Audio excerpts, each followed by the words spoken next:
Welcome back to Alto Pictures Presents. I'm your host, Tom Pagano, and I want to get this show rocking and rolling and get it going to you because I have a great show lined up. But first things first, guys, please hit that subscribe button and hit that bell so you know when there's a new episode up, and let's help spread the word about Alto Pictures Presents. Let's get it out there to as many people as we can, because the bigger it is, the better I can do, and the more people I can get, and the more fun we could have. So please hit the subscribe, hit that bell, and let's get this show rocking and rolling. Alright, to get today's show rolling, I have a great interview I did a few years back with T.C. Kross, the legendary Long Island rocker T.C. Kross. I went down to her club, the Village Pub in Lindenhurst, a few years ago, and sat down and spoke with her, and she told me a little bit about herself, a little bit about her background, her plans, and just was a great interview with a great rock and roller, a great person. So we're going to go to that in 1 minute. But first, who is this guy and what does he have to do with today's show? I'll be answering that question, and you'll be seeing the answer to that question when we get back from the interview from T.C. Kross. But first, let's go to T.C. and see what she has to say. Rock on, T.C.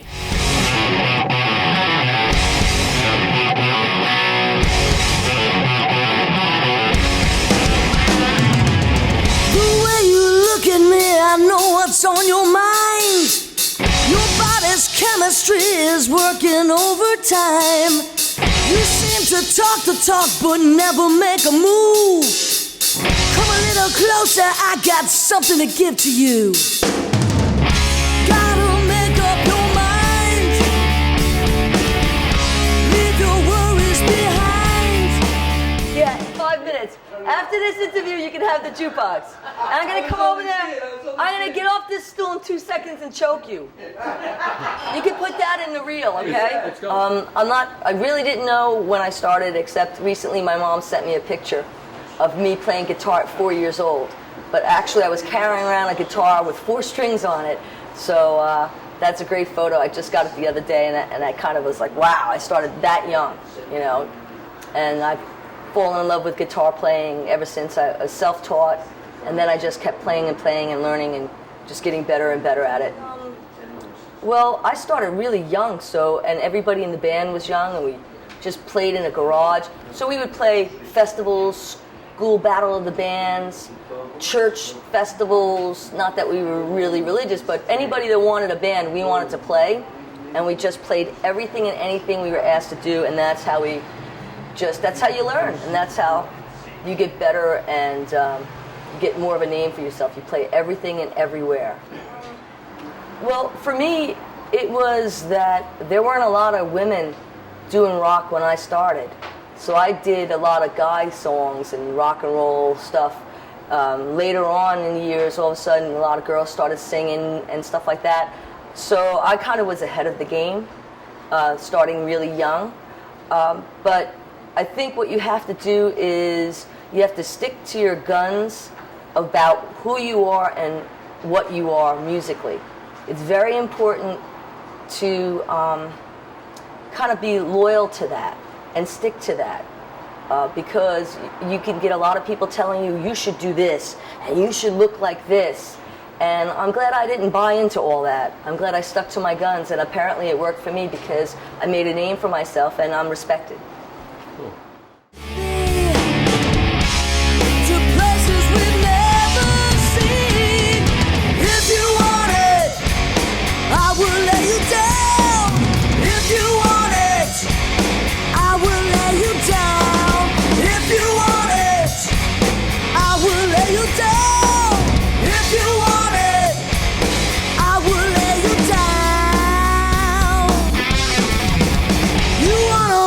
Scream, so what you gonna do? Just a little licky lick, I got control.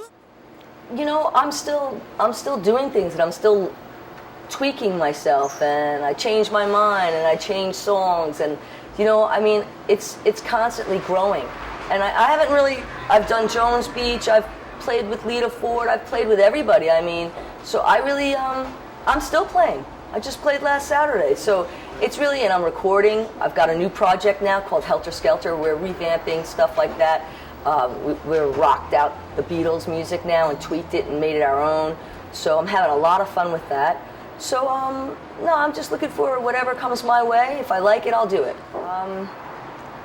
I had really just loved all kinds of music. So there wasn't one person. I really like melodies and hard power chords behind a good melody. So I was like hooked on everything from, I can't even think of everything that I was into. I mean, Black Sabbath was popular. There was Kiss when I was growing up. I mean, so I loved everything. And then later in the 80s, the Bon Jovi sound. I also liked punk. So I kind of mix all that together, you know, and I'm into commercial rock. It has to have a melody, and it's got to have a driving beat with heavy-duty chords, and that's my love right there. You got me on that. I own a bar, the Village Pub in Lindenhurst. I've had it for 8 years, and I love the fact that I'm able to have music on the weekends, and I have all kinds of bands, and I have young bands and older bands, everything from blues to heavy metal, and I love it because I get to stay in the music when I'm not playing it myself. I'm watching everybody else play it, and it's another way of staying into the music and giving back to the community of people that really want places to play, and they don't have to pay to play. Like these clubs make these guys now. You got to sell tickets, $20 a ticket, sell 100 tickets, and you can play with somebody. You know, it's all bull. They're trying to copy LA. It doesn't work in New York. So people want to play in my place. You know, I pay them, they play here, and everybody's welcome. I guess it was the fact that, like I said before, I stuck to my guns that, you know, TC Kross has got a set of, you know, of her own balls, and she's still rocking, and nobody told me how to do it. I did it all by myself, and I'm still doing it today. You know, like I tell everybody, I really think that you should hone your skills, you know, whether it's a studio, a room, a garage, a basement. Play as much as possible with the guys in your band or by yourself. Play every single place that you can get into play, whether it's a parking lot for a charity. I do a lot of charities. You know, open yourself, contact these people, play charities, play festivals, play any place that'll take you, and just keep doing that because that's when you'll grow. That's how you figure everything out. You've got to play, play, play, and that's it. It's Alto Networks rocks. If you want it, I will lay you down. If you want it, I will lay you down. If you want it, I will lay you down. If you want it, I will lay you down. Thanks, TC. What a great interview with a great rocker, a great person. You know, she's you know, legendary, like I said, on Long Island and all over. She's a great talent, and it was fun sitting down with her. It was fun, you know, just hanging with her. And guys, if you want to go hang with her, go to the Village Pub in Lindenhurst, her club, and she has great music. She has great bands, and it's a great time. And when she's playing, you know, she plays there and she plays all over the island and all over. Go check her out. Everybody knows TC Kross. Thank you again, TC. Rock on. Okay, now to this guy and what he has to do with today's show. Well, this guy is Onlyman. This is a character I did back in the 80s. I did some comedy with him. I did some early shows we'll probably get to in a couple of weeks. But back in, I guess again in early 80s, mid 80s, I was approached by a school district to do a PSA on just say no to drugs, you know, the Nancy Reagan policy of the 80s. So they wanted a video to get parents talking and see how they could start talking and what to talk to the kids about drugs to get them from stop doing drugs. So I said, well, all right, I'd like to do it, but do I have free reign on how I approach this? And they were, yeah, because I think they expected more of a talking head type deal, you know, a policeman on stage, don't do drugs, and you can tell your kids if you see their eyes bloodshot and blah, blah, blah. I think they kind of expected something like that. But I did it a little differently. So I want you guys to check it out, and I'll talk more about it after you see the video. This is the PSA on Don't Do Drugs, starring me as Onlyman.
So how'd you like that? Pretty awesome, huh?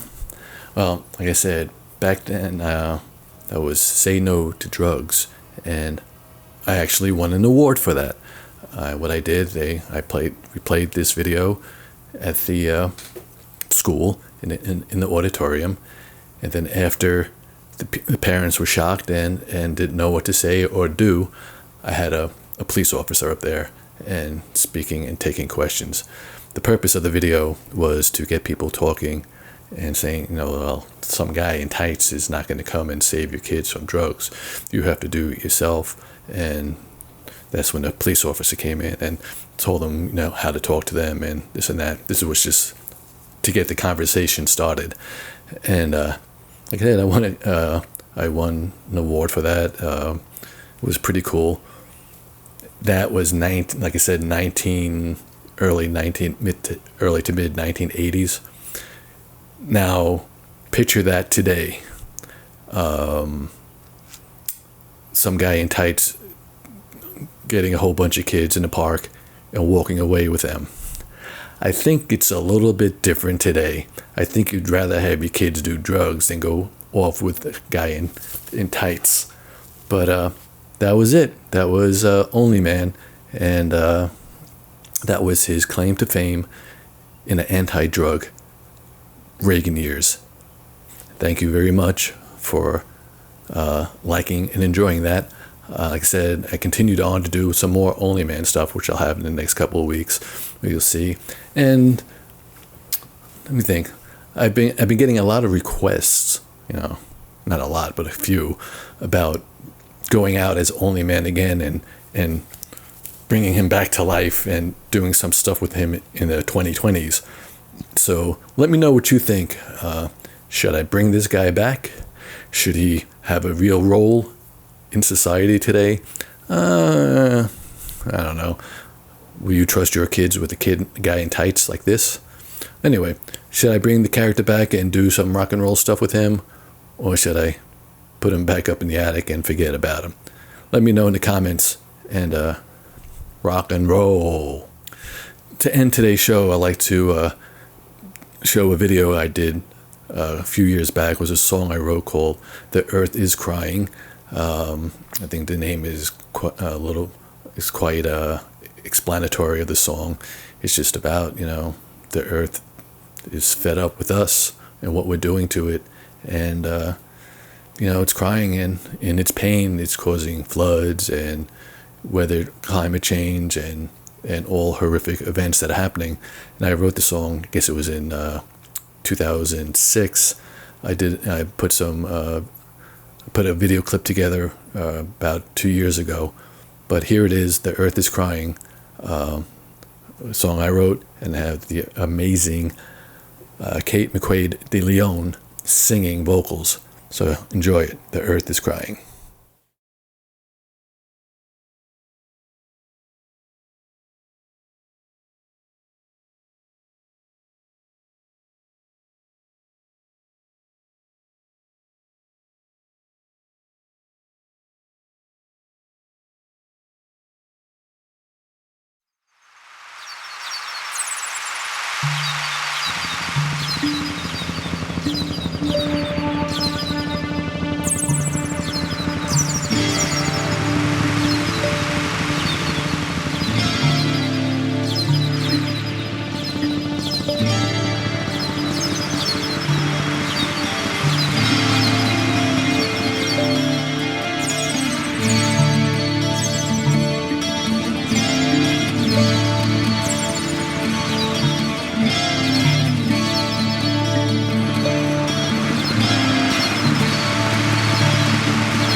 All right, guys.